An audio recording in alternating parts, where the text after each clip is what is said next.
اب میں گزارش کروں گا ایک ایسے عالم کے پاس چلتے ہیں کہ دیکھیے شاعری جو ہے وہ ایک شعور کا نام ہے اور ایک خاص سلیقہ اور عطا اور عرفان اور معرفت اور علم دین اور حدیث اور قرآن اور تفسیر سب چیزیں سب جمع ہو جاتی ہیں.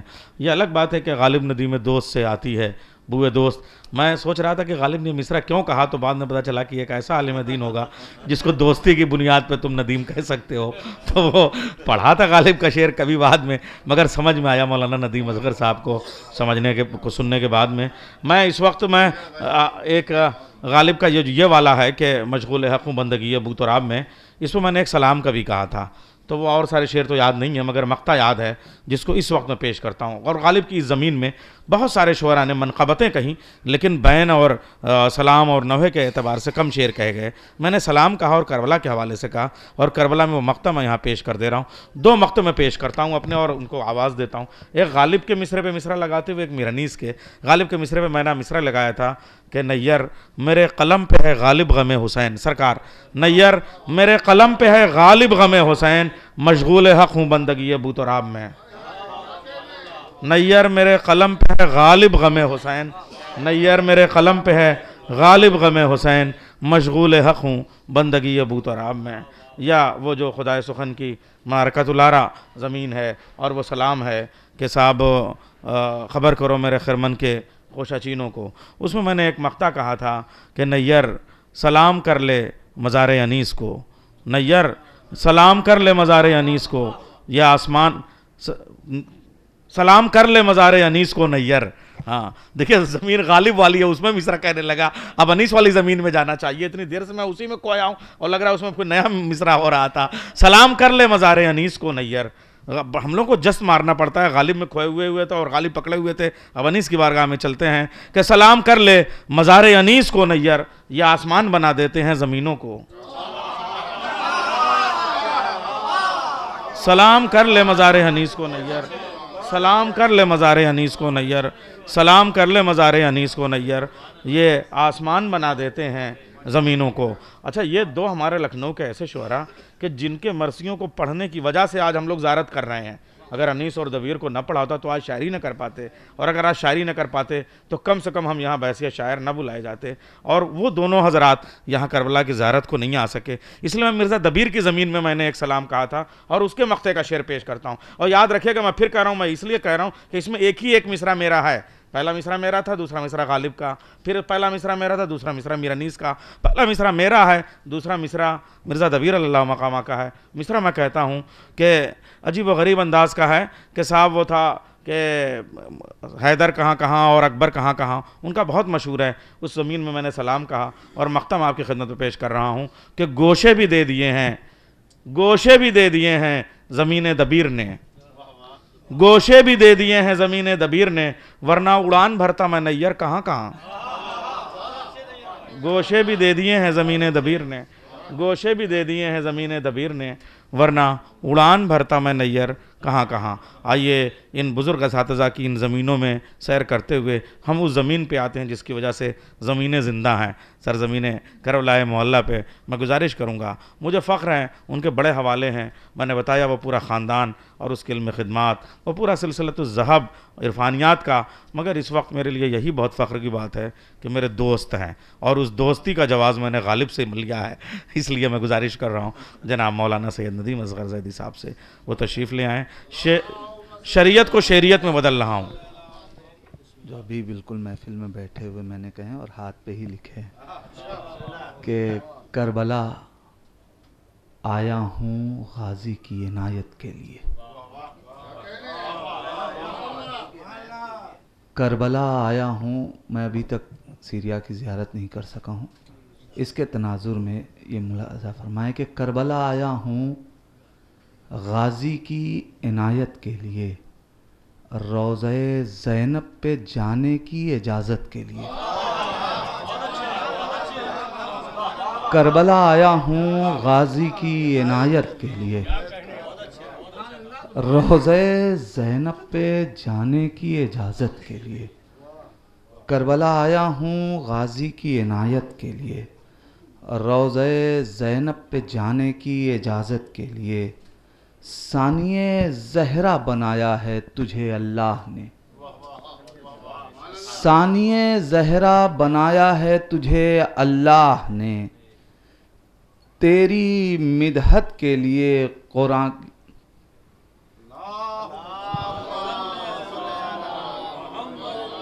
ایک صلوات پڑھیں محمد و آل محمد پر، ذہن سے مصرع نکل گیا، ایک اور صلوات پڑھیں محمد و آل محمد۔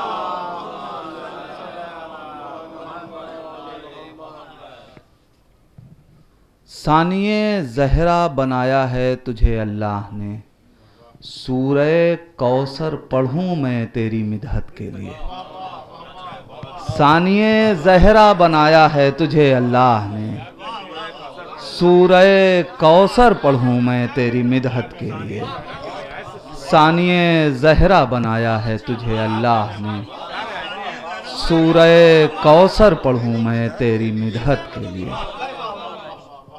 روضہ زینب پہ جانے کی اجازت کے لیے، کربلا آیا ہوں، کربلا آیا ہوں غازی کی عنایت کے لیے، ثانیہ زہرا بنایا ہے تجھے اللہ نے، سورہ کوثر پڑھوں میں تیری مدحت کے لیے، سورہ کوثر پڑھوں میں تیری مدحت کے لیے۔ نیر بھائی نے ایک شعر پڑھا تھا، اور وہ زمین، مجھے یہ شعر انہوں نے آج سنایا ہے، مجھے یہ زمین میں ماہ مبارک رمضان میں میرے ذہن میں آئی، اور میں نے اس پہ چند اشعار کہے تھے۔ ملاحظہ فرما لیں کہ جو کارخانے قدرت کی تھی ڈھلی ہوئی تیغ،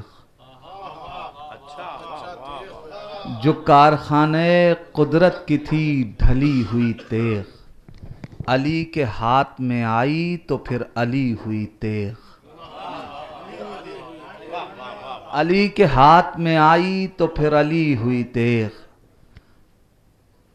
علی کے فن کا علی کا عدو بھی قائل ہے، علی کے فن کا علی کا عدو بھی قائل ہے، کبھی نہ خالی گئی آپ کی چلی ہوئی تیغ، علی کے فن کا علی کا عدو بھی قائل ہے، کبھی نہ خالی گئی آپ کی چلی ہوئی تیغ۔ اور ملاحظہ فرمائیں کہ بغور دیکھ رہی ہے عدو کی صلبوں کو، بغور دیکھ رہی ہے عدو کی صلبوں کو، علی کے ہاتھ سے میدان میں اٹھی ہوئی تیغ، بغور دیکھ رہی ہے عدو کی صلبوں کو، علی کے ہاتھ سے میدان میں اٹھی ہوئی تیغ، فرشتہ موت کا آیا ہے جھولیاں بھرنے، قافیہ دیکھیے گا نایاب بھائی، فرشتہ موت کا آیا ہے جھولیاں بھرنے، وغا کا وقت ہے وہ دیکھیے سخی ہوئی تیغ، فرشتہ موت کا آیا ہے جھولیاں بھرنے، وغا کا وقت ہے وہ دیکھیے سخی ہوئی تیغ، وغا کا وقت ہے وہ دیکھیے سخی ہوئی تیغ۔ اور یہ شعر دیکھیں، مجھے اس منقبت کا بہت پسند ہے یہ شعر، کہ وہ وغا کا وقت ہے وہ دیکھیے سخی ہوئی تیغ، علی کی تیغ کا پانی کبھی نہ کم ہوگا، علی کی تیغ کا پانی کبھی نہ کم ہوگا، جناب زہرا کے ہاتھوں کی ہے دھلی ہوئی تیغ، علی کی تیغ کا پانی کبھی نہ کم ہوگا، علی کی تیغ کا پانی کبھی نہ کم ہوگا، جناب زہرا کے ہاتھوں کی ہے دھلی ہوئی تیغ، علی کی تیغ کا پانی کبھی نہ کم ہوگا، جناب زہرا کے ہاتھوں کی ہے دھلی ہوئی تیغ، اور عدو چلانا بھی چاہے تو چل نہیں پاتی، عدو چلانا، پھر قافیہ دیکھیے گا، عدو چلانا بھی چاہے تو چل نہیں پاتی، علی کو دیکھ کے میدان میں ہے ڈری ہوئی تیغ، عدو چلانا بھی چاہے تو چل نہیں پاتی، علی کو دیکھ کے میدان میں ہے ڈری ہوئی تیغ، اور جری کو مل گئی ہوتی تو پھر قیامت تھی، جری کو مل گئی ہوتی تو پھر قیامت تھی غلاف مصلحت شاہ میں رکھی ہوئی تیغ، جری کو مل گئی ہوتی تو پھر قیامت تھی غلاف مصلحت شاہ میں رکھی ہوئی تیغ، غلاف جری کو مل گئی ہوتی تو پھر قیامت تھی غلاف مصلحت شاہ میں رکھی ہوئی تیغ، غلاف مصلحت شاہ میں رکھی ہوئی تیغ۔ اور حضرات اگر تیغ پھنس جائے تو یہ مثبت پہلو نہیں مانا جاتا، یہ منفی ہے، لیکن میں نے اس کو مثبت بنایا ہے، جنگ مسلسل بنا کے ملاحظہ فرمائیں کہ لہو کلیجے کا پورا نچوڑ لیتی ہے، لہو کلیجے کا پورا نچوڑ لیتی ہے، جگر میں دشمن اسلام کے پھنسی ہوئی تیغ، لہو کلیجے کا پورا نچوڑ لیتی ہے، لہو کلیجے کا پورا نچوڑ لیتی ہے، جگر میں دشمن اسلام کے پھنسی ہوئی تیغ، لہو کلیجے کا پورا نچوڑ لیتی ہے، جگر میں دشمن اسلام کے پھنسی ہوئی تیغ، بغیر تیغ جو آیا تھا نصرت شہ کو، علی کے لال کی میدان میں ہنسی ہوئی تیغ، بغیر تیغ کے آیا جو نصرت شہ کو، بغیر تیغ جو آیا، بغیر تیغ کے آیا جو نصرت شہ کو، علی کے لال کی میدان میں ہنسی ہوئی تیغ۔